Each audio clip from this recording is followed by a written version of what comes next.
Her trauma is that she had a loving, safe place and it was ripped away from her. I've been threatened with destruction and hunted my whole life for being a Loki. Well, guess what? I'm not a Loki. I am my own person. I want a life. I want to live.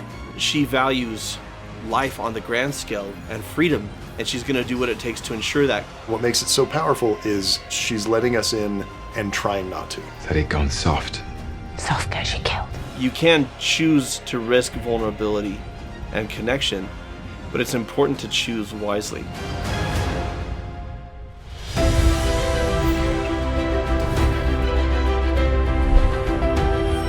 Hello and welcome to Cinema Therapy. I'm Jonathan Decker, licensed therapist who loves movies and TV series. This is Alan Seawright sitting here. That's me. That's him? I'm Alan Seawright. I'm a professional filmmaker who needs therapy, and Jonathan is going to need therapy after having to work with me for this long. Well, we're going to be talking about Sylvie, aka Lady Loki from the Loki TV series. This isn't about you. Right. We're going to be looking at learning to trust again when you've been alone for so long and you have an avoidant attachment style. Oh, okay. Let's take a look. Don't call me variant. I'm sorry, but I'm not calling some faded photocopy of me Loki. Good, because that's not who I am anymore. I'm Sylvie now. Oh, you changed your name. Brilliant. It's called an alias. It's not very Loki-like. Yeah? What exactly makes a Loki a Loki? Independence, authority, style. So naturally you went to work for the boring, oppressive time police. I don't work for It's often. You don't know what you want. Oh yeah? What about you? Your years in the making plan was to tear the place down, create the ultimate power vacuum, and then just walk away. I'd never have done that. Yeah? Well, I'm not you. Can we get on with this now?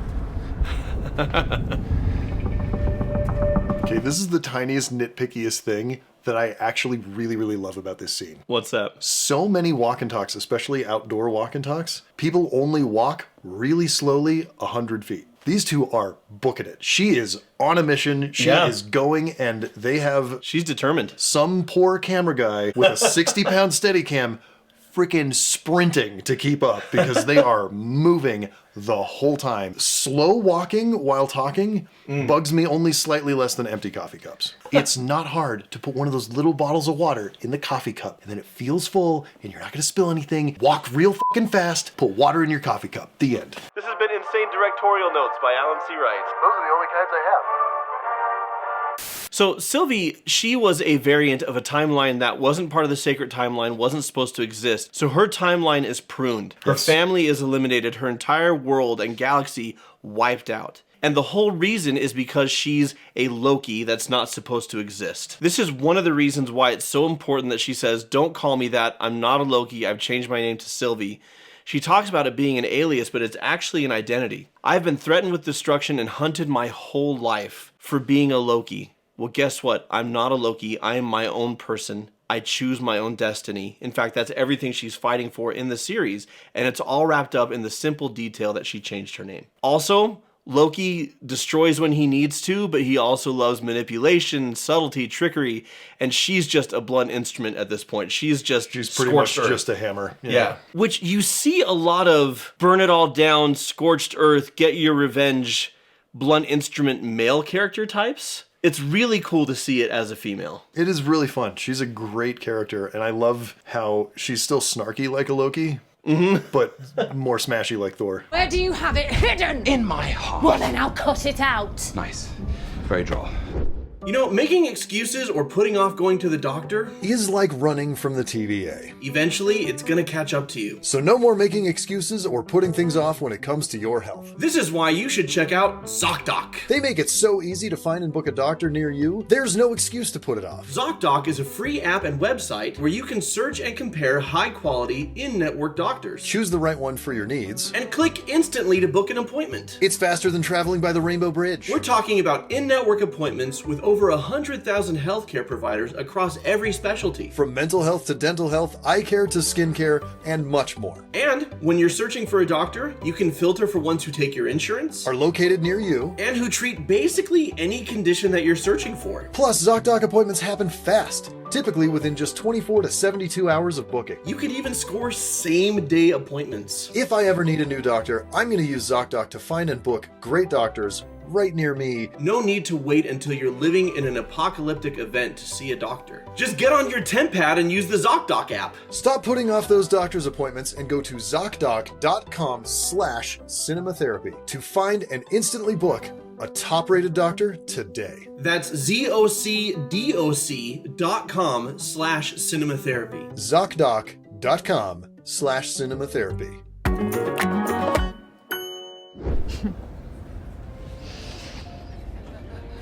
It's hard to read if she's gonna start playing him here or if this is sincere. Yep, What was she like? Probably both. probably both.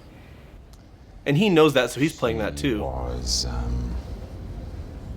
I want to open up, but opening up will also help me move this along. a queen of Asgard. She was good. Purely decent. Are you sure she was your mother? No, she's not actually. I was adopted. Is that a bit of a spoiler for you? Sorry about that. No, I knew I was adopted. What? I told you. Yeah. Did they not tell you? No. I mean, they did eventually. Hang on a second. So, tell me about your mother. I barely remember her. Just blips of a dream at this point. So, her trauma, we talk about in our villain therapy episode on Loki, because in the films, it's a villain therapy arc. In the series, it's a psychology of a hero. You can watch that episode right now. But we talk about in our villain therapy episode how the secrecy of his adoption and them pretending for thousands of years that he was their biological son, that level of betrayal and deception, or at least it was registered as such, contributed to a lot of his hurt and his anger and his seeking of revenge. Yeah. She was raised by a loving family who just straight up told her, you were adopted. Why does that matter? I'm adopted. What? Oh my God! Who told you? And so she doesn't have any of that trauma. She didn't have any of that, I'm gonna burn down Asgard and I'm gonna stick it to Thor and Odin. Her version of Thor and Odin, she loved them. Yeah. And they were very close. Her trauma is that she had a loving, safe place and it was ripped away from her. So, on the subject of love, is there a lucky bow waiting for you at the end of this crusade? Yeah, there is actually. Oh. Managed to maintain quite a serious long-distance relationship with a postman whilst running across time from one apocalypse to another. And with charm like that, who could resist you? Well, people are quite willing in the face of certain doom. I love how snarky they are with each other, but neither of it takes it personally because they know this is how It we was are. only ever just to keep me going. But no serious relationships. How about you? You're a prince. Must have been would-be princesses? Or perhaps another prince? A bit of both. I suspect the same as you. Bisexual canon, Real. but nothing real. Love is mischief, then. No. Love is...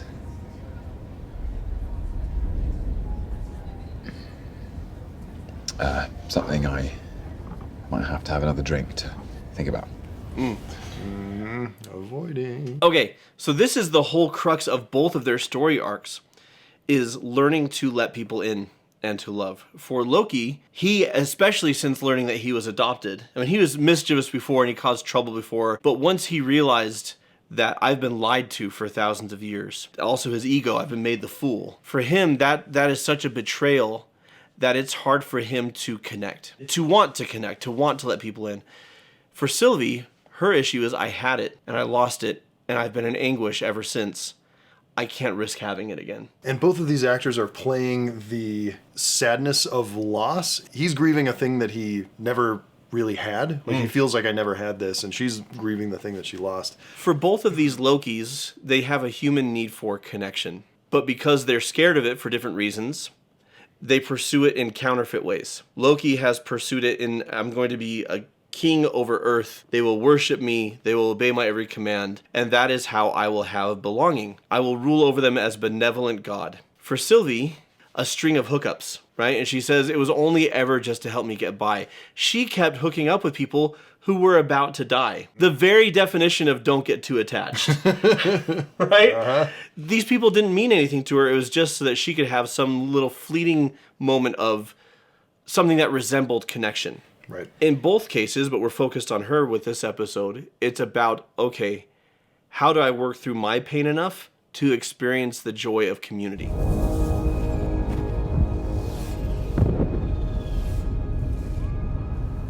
I'm sorry.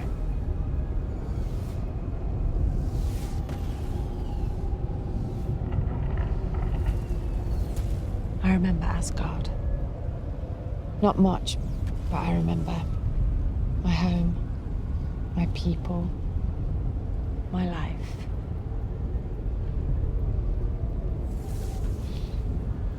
The universe wants to break free, so it manifests chaos. Like me being born the goddess of mischief.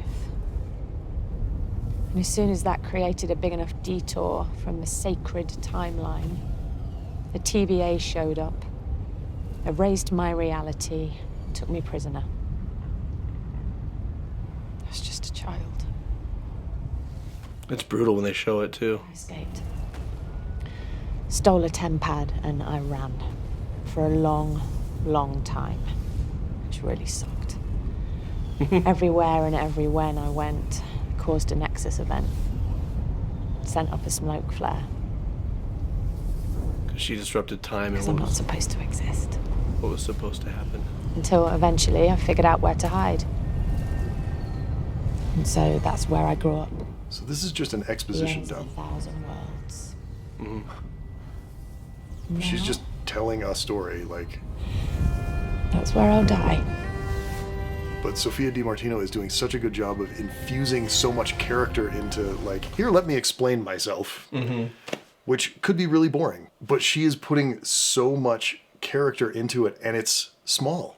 She's not being huge with it. She's not being melodramatic. It's not big things. She's basically sitting still and just letting us in here a little bit. And what makes it so powerful is the way she's playing it is she's letting us in and trying not to. She's trying to hide it and she just can't anymore. And who cares? We're going to die anyway. She's trying to hide the emotion. Obviously, she's willingly giving her story. This reminds me of any number of therapy sessions where, there's a stereotype about therapists that we get paid to listen. And that's generally not true. There's a lot more heavy lifting that goes into it. But every once in a while, you do find somebody who just needs to be heard. And in any circumstance of therapy, that's a component of it. And Loki is being a very present listener. Why? Because Sylvie has had no one to tell her story to. This is why it works for me as an exposition dump that still fits the character. Sylvie, in this moment, faced with death, no one has heard my story. I have been alone for so long, and at least I can share this before I die. Don't know how to do this. I don't even know what we're doing. I don't have friends. I don't have anyone. Well, there are more important things, right? Right? Yeah, like bringing down the TVA. I mean, saving the universe when you think about it. Well, there's no need to be dramatic, but yeah, kind of.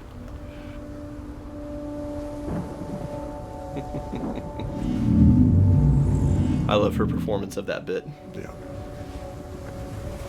I just love this line.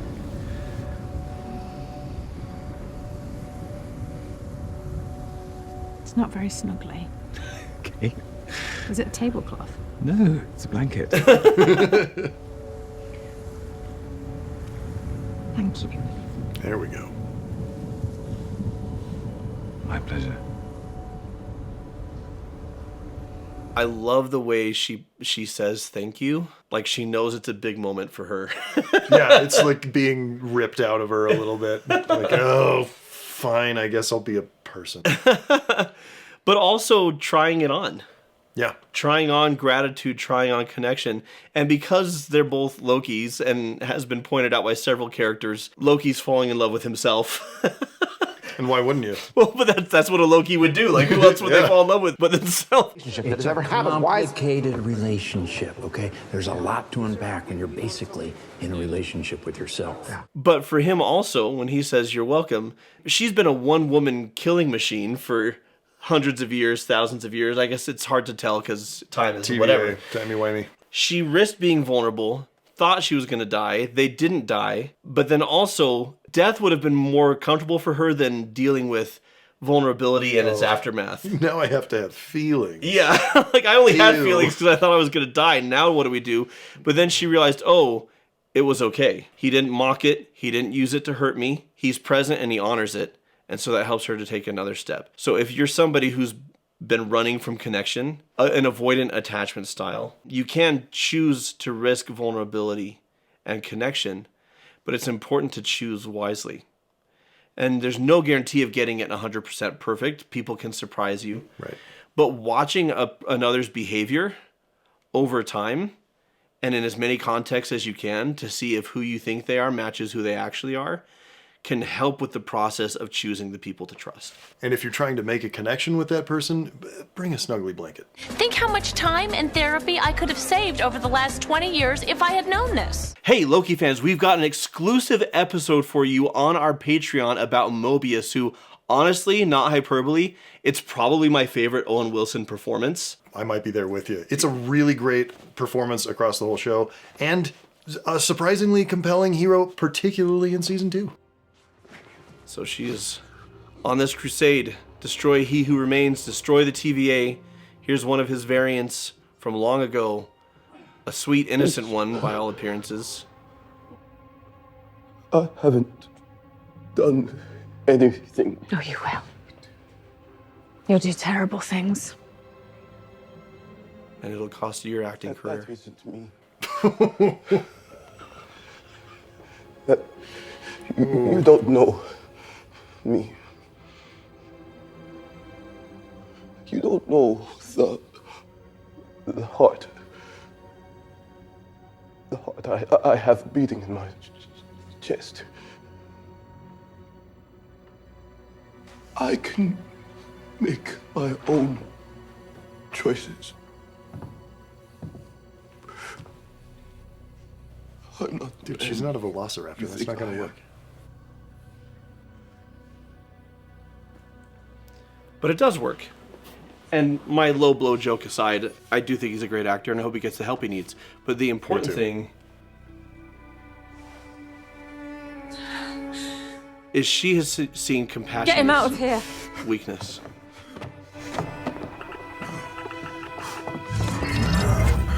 Walk through. But she chooses to let him live to spare his life, which is a big risk for her because of what's at stake. Don't make me regret this.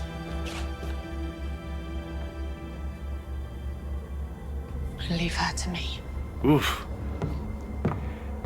If you've watched the show, when she says that, I'm like, oh crap. Oh, I'm gonna get medieval on your ass. I think what's really telling about Sylvie here is just like honestly, every traumatized person I've ever worked with, anyone who's ever encountered a great loss and then goes into avoidance or anxious or lashing out or any other behavior to protect themselves or to keep things safe for others, is there still somebody deep inside. That small child version is still there. And Sylvie, for so long, has done the merciless thing because she values life on the grand scale and freedom. And she's going to do what it takes to ensure that because the TVA is cutting all that off. But we see when Timely is groveling before her, who she used to be. Even when she was a child. When she was a child, she wasn't vicious. She was sweet. And for the first time in a long time, that nerve gets touched. And we get to see such an amazing bit of performance here from Sophia Di Martino. This is reaching back to a more innocent, better version of me. And I know that. And I hate that I'm not that anymore. But I'm not that anymore. And I'm still going to kill this man. Maybe I'm not. Like, she lets us in on all of that all at once. Yeah. And it's really, really great acting. You're only here because you couldn't kill him. Yeah, I couldn't kill him. Couldn't do it. Timely just looked so scared. He who remains wasn't scared. So she could kill him. Or maybe he was and I just didn't notice. Oh.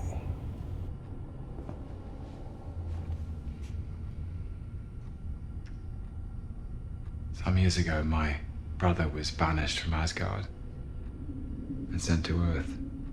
From the first Thor movie. And when he came back, he was different. Changed somehow. I thought it was weakness. I mocked him. It was a hero's But journey. he'd gone soft. Soft girl she killed. Listen, Sylvie, you spared Timely's life, and because of that, the TVA and those timelines will survive.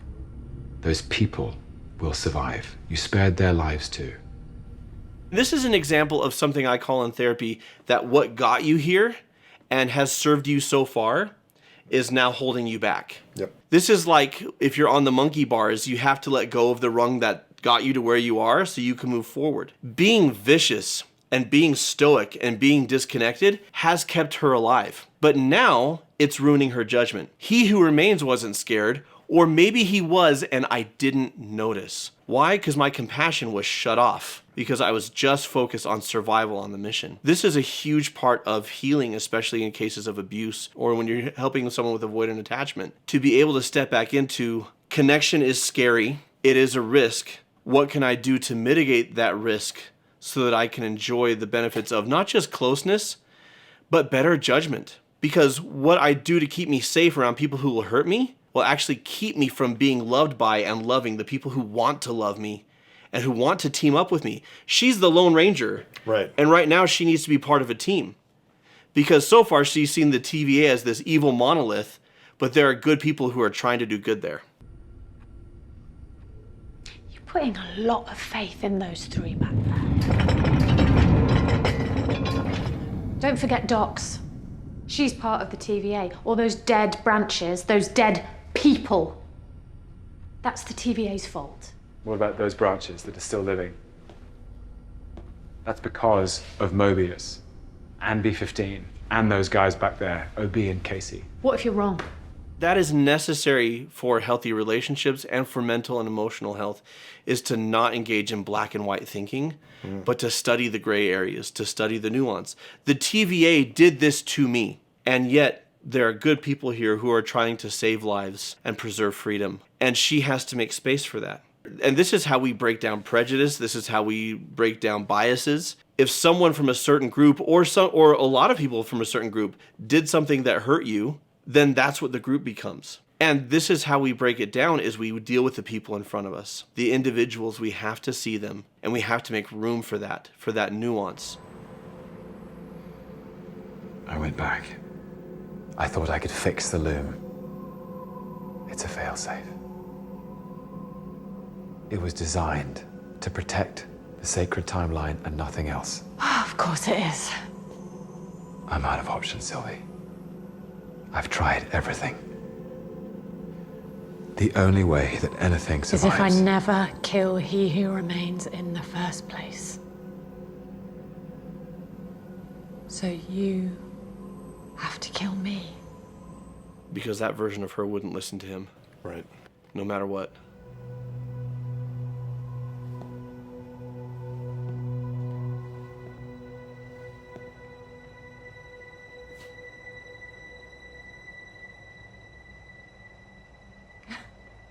Not giving you my blessing if that's what you're waiting. What do I do? It's the sacred timeline. Or nothing. It's not enough to protect the sacred timeline, Loki. Even down there, it's full of death and destruction and injustice. Do you really want to be the god who takes away everyone's free will so you can protect that? But what good is free will if everyone's dead? And who are you to say we can't die trying? Who are you to decide we can't die fighting? You're replacing one nightmare with another. I grew up in apocalypses, Loki. I've lived through enough of them to know that sometimes it's okay to destroy something.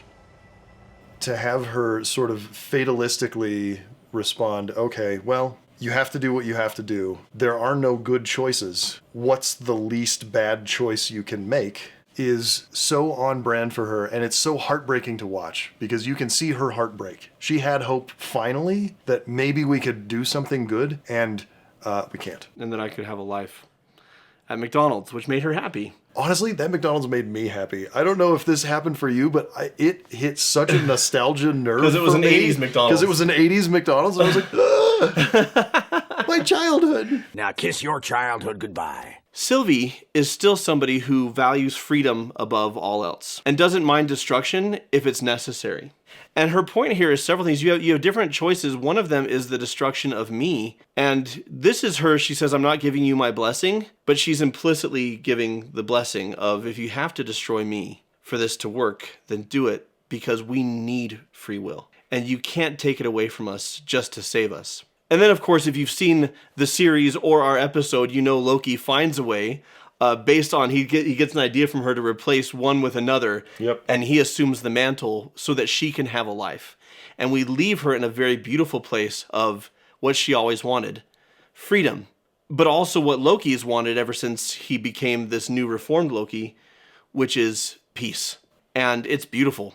I think it's so cool and good. It is a great... I think it is a good ending to a series of televisual episodes. Me fail English? That's impossible. It's important to note that when you grow, it doesn't necessarily mean... Like a lot of character arcs go from I was here and now I'm here. Loki was definitely like that. Yeah. I want to be a god and I want control to I don't want to be a god. I'm going to accept it so that I can relinquish control and there can be freedom. Yes. That's a complete 180. Sylvie doesn't do a 180. Sylvie is consistently, this is what I'm all about. But what she does experience is, I'm going to go after it as part of a team instead of just a solo player. Her vision broadens, but is in the same direction. Yes. And instead of destroying everything else, destroy me to make it work. And then Loki finds another way. But I really dug this series. I thought it was super cool. I did too. I thought it was great. Probably overall the best of the Marvel TV stuff that I've seen.